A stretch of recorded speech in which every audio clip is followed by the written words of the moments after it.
Hello, my name is Beatriz Vasquez. I am Mexican-American and Tejana, or Texan, because I was born on the southernmost border of the United States between two different cultural worlds, the United States and Mexico. Also, I am a visual artist. I consider myself an artivist who creates mainly about social justice issues and of personal experiences as a Latina woman.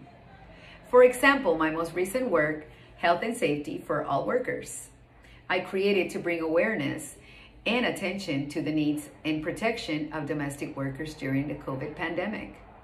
My creative work is entirely made of hand-cut paper inspired by the indigenous Mexican craft of Papel Picado. What is Papel Picado?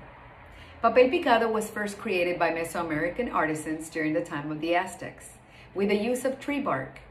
Later, new generations introduced the use of tissue paper because it's ideal for cutting images and designs simultaneously with the use of tools such as chisels and nails.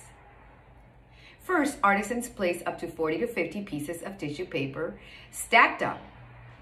Then, using a cardboard template, is placed over the stack and hand cut with chisels and nails, producing simultaneously the same design on each individual piece of tissue paper, like so.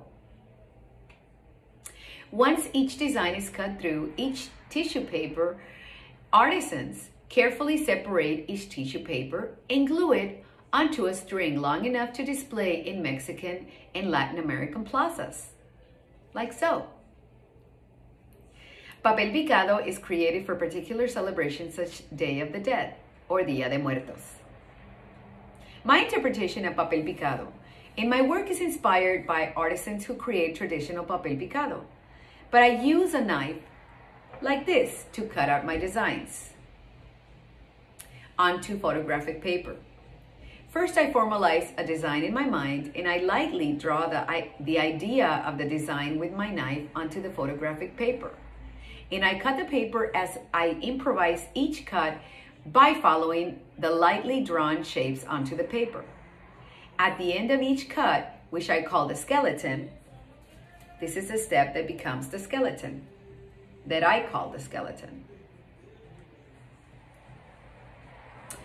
And then if I decide to add color, I add color by just turning the piece around and pasting different colors of paper to bring life and depth to the piece, like such as this one. Thank you so much for watching this video, and happy Day of the Dead. Saludos.